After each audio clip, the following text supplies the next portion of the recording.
है guys, welcome back to Indira education centre. दोस्तों, आज हम पढ़ने वाले हैं पर्यावरण अध्ययन का प्रैक्टिस सेट 3। यदि आप लोग प्रैक्टिस सेट 1 और 2 नहीं देखे हैं तो डिस्क्रिप्शन में लिंक मिल जाएगा, वहां से जाकर देख सकते हैं। तो दोस्तों, प्रैक्टिस सेट 3 का पहला क्वेश्चन देखेंगे। तो पहला क्वेश्चन है कि टाइटन किस ग्रह का प्राकृतिक उपग्रह है। अर्थात कहने का अर्थ है कि टाइटन जो है यह किस ग्रह का उपग्रह है। आपका ऑप्शन है वरुण ग्रह, बुध ग्रह, शनि ग्रह या शुक्र ग्रह का। तो दोस्तों, टाइटन जो है यह शनि ग्रह का उपग्रह है। टाइटन जो है यह किसका उपग्रह है? तो शनि ग्रह का उपग्रह है। दोस्तों, यदि बात की जाए कि जो शनि है यह सूर्य से दूरी के क्रम पे किस नंबर पे आता है, यह और कहा जाए कि जो शनि है यह सौरमंडल का दूसरा सबसे बड़ा क्या है? आपका ग्रह है। तो दोस्तों, सबसे पहले देखेंगे कि सूर्य से दूरी के अनुसार ग्रहों का क्रम क्या है। तो दोस्तों, देखेंगे कि यह क्या है? आपका सूर्य है। यह क्या है? सूर्य है। तो सबसे पास में देखेंगे तो सबसे पास में बुध है, उसके बाद शुक्र है, उसके बाद पृथ्वी है, इसके बाद मंगल है। और मंगल और बृहस्पति के बीच ही क्षुद्र ग्रह पाए जाते हैं। क्या? क्षुद्र ग्रह पाए जाते हैं। इसके बाद मंगल के बाद बृहस्पति, फिर शनि, फिर अरुण, फिर वरुण। तो दोस्तों, हमने देखा कि सूर्य से अगर दूरी के क्रम में देखें तो सबसे पास में बुध ग्रह है और सबसे दूर स्थित कौन है? वरुण ग्रह है। तो दोस्तों, कभी कभी क्वेश्चन पूछ लेता है कि सौरमंडल का सबसे गर्म ग्रह कौन सा है। तो दोस्तों, थोड़ा कंफ्यूज हो जाते हैं क्योंकि बुध ग्रह सूर्य के सबसे पास है, इसलिए हम बुध ग्रह को मार देते हैं। लेकिन आपका राइट आंसर है शुक्र ग्रह। क्या है आपका? शुक्र ग्रह। तो दोस्तों, कहा जाए कि यह कैसे संभव हो सकता है कि यह दूसरे नंबर पर है फिर भी सबसे गर्म है। लेकिन दोस्तों, यह जो शुक्र ग्रह है इस पे कार्बन डाइऑक्साइड की मात्रा सबसे अधिक पाई जाती है और कार्बन डाइऑक्साइड की जो होता है वह सूर्य के प्रकाश को जल्दी अवशोषित कर लेता है, जिससे जल्दी गर्म हो जाता है। इसलिए यदि सबसे गर्म ग्रह पूछे तो शुक्र ग्रह है। अब हम देखेंगे कि जो आकार के अनुसार ग्रहों का अवरोही क्रम, अर्थात कहेंगे कि सबसे बड़ा, फिर उससे छोटा, फिर उससे छोटा, फिर लास्ट में सबसे छोटा।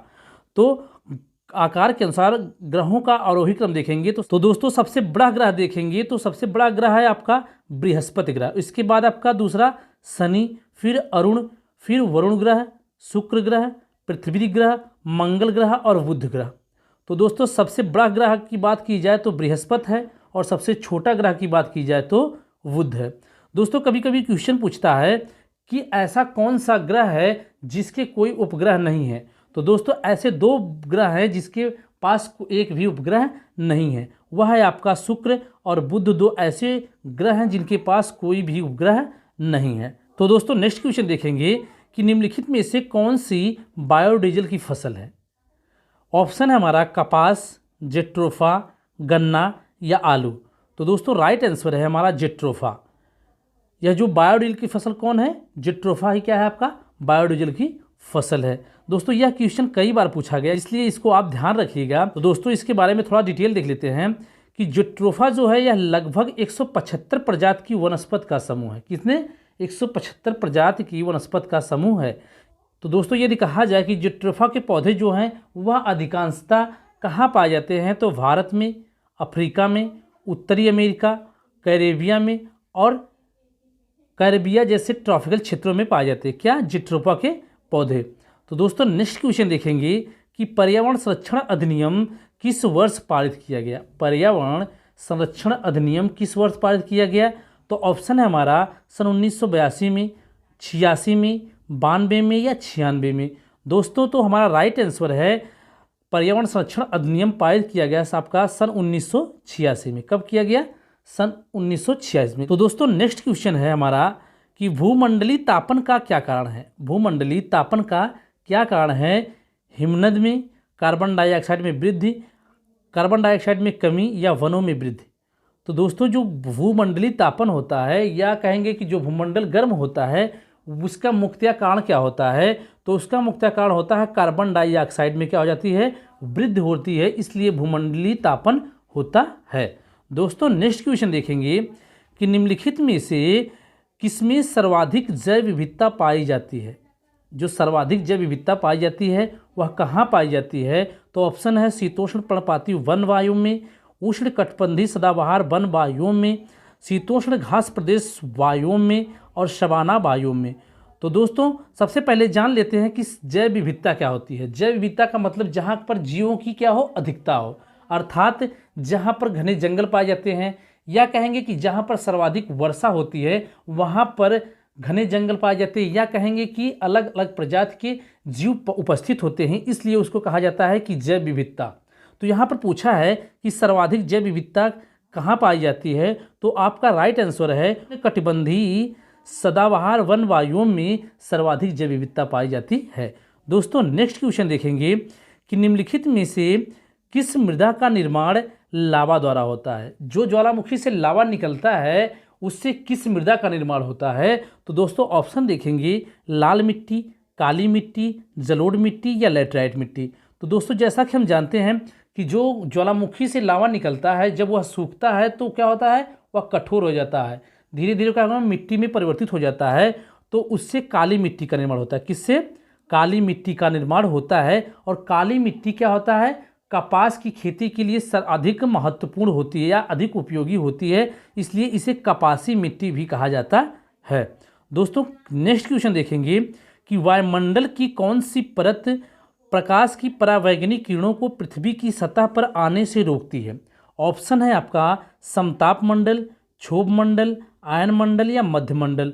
तो दोस्तों जैसा कि हम जानते हैं कि जो वायुमंडल की परतें हैं वह जो परावैंगनिक किरणें हैं वह किस मंडल द्वारा रोकी जाती हैं पृथ्वी पर आने से, तो राइट आंसर है हमारा समताप मंडल द्वारा। किसके द्वारा, समताप मंडल में ही क्या हो जाता है, ओजोन लेयर पाई जाती है, ओजोन लेयर पाई जाती है, और ओजोन लेयर द्वारा ही क्या है, परावैंगनिक किरणों को रोका जाता है, जिससे कि वह पृथ्वी पर डायरेक्ट नहीं आ पाती हैं।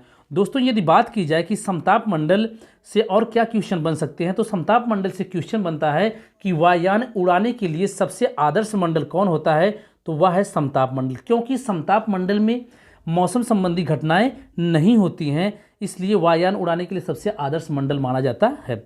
यदि बात की जाए कि क्षोभ मंडल, तो दोस्तों क्षोभ मंडल पृथ्वी के सर्वाधिक नज़दीक है, सबसे नज़दीक है, और यह सबसे गर्म मंडल भी है, क्योंकि यहाँ पर कार्बन डाइऑक्साइड की मात्रा सर्वाधिक पाई जाती है, इसलिए सबसे गर्म मंडल भी है। और यहाँ पर मौसम संबंधी घटनाएं भी यहीं पर होती हैं, जैसे बादल बनना, वर्षा होना, आपका कोहरा पड़ना, ये सब घटनाएं कहाँ होती हैं, क्षोभ मंडल में होती हैं।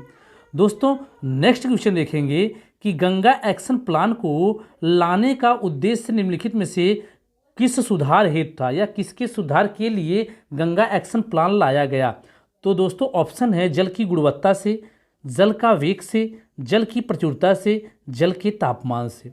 तो दोस्तों हमारा राइट आंसर है कि जल की गुणवत्ता से। जो गंगा एक्शन प्लान लाया गया यह जल की गुणवत्ता को बढ़ाने के लिए लाया गया, या जल में गुणवत्ता लाने के लिए लाया गया। तो दोस्तों अब देख लेते हैं कि जो गंगा एक्शन प्लान है यह किस वर्ष लाया गया, तो यह लाया गया सन 1985 में। कब लाया गया, सन 1985 में। नेक्स्ट क्वेश्चन देखेंगे कि मध्य प्रदेश में कौन सा शहर झीलों का शहर कहलाता है, कौन सा शहर झीलों का शहर कहलाता है, तो आपका ऑप्शन है भोपाल, उज्जैन, इंदौर या ग्वालियर। दोस्तों राइट आंसर है भोपाल ही वह शहर है जो क्या कहता है, झीलों का शहर, और यह मध्य प्रदेश में भी पड़ता है।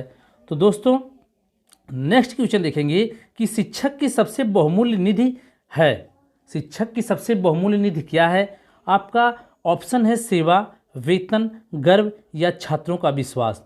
तो दोस्तों राइट आंसर है हमारा छात्रों का विश्वास। छात्रों का विश्वास ही क्या है, शिक्षक की सबसे बहुमूल्य निधि है, या शिक्षक के लिए सबसे महत्वपूर्ण है। तो दोस्तों नेक्स्ट क्वेश्चन देखेंगे कि परिकल्पना को बार बार परीक्षण करने से गलत नहीं पाया जाता है, तो वह एक है, सिद्धांत है, कानून है, खोज है या मूल संकल्पना है। तो दोस्तों राइट आंसर की बात की जाए तो जो परिकल्पना को बार बार परीक्षण करने से गलत नहीं पाया जाता है वह एक क्या है, आपका सिद्धांत है। दोस्तों यह एक सिद्धांत है। दोस्तों नेक्स्ट क्वेश्चन देखेंगे कि निम्नलिखित में से सबसे उपयुक्त शिक्षण विधि है, या शिक्षण विधि क्या है। आपका ऑप्शन है विचार गोष्ठी एवं श्रुतलेख, श्रुतलेख एवं दिया गया कार्य, विचार गोष्ठी एवं कार्य योजना, व्याख्यान एवं श्रुतलेख। तो दोस्तों आपका राइट आंसर है विचार गोष्ठी एवं कार्य योजना। विचार गोष्ठी एवं कार्य योजना क्या है, आपका शिक्षण की सबसे उपयुक्त विधि है। दोस्तों क्योंकि किसी कार्य को करने से पहले हम क्या करते हैं, उस पर विचार करते हैं, उस पर विचार करते हैं, और विचार करके ही हम क्या करते हैं, उसके बारे में कार्य योजना बनाते हैं कि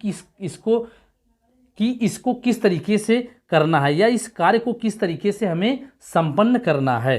तो दोस्तों आपका राइट आंसर है विचार गोष्ठी एवं कार्य योजना।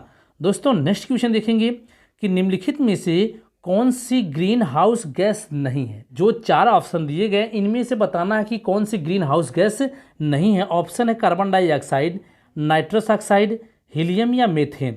तो दोस्तों राइट आंसर है हमारा हीलियम क्या है, एक ग्रीन हाउस गैस नहीं है, जबकि कार्बन डाइऑक्साइड, नाइट्रस ऑक्साइड या मीथेन यह सभी क्या है आपका, यह सभी ग्रीन हाउस गैसें हैं।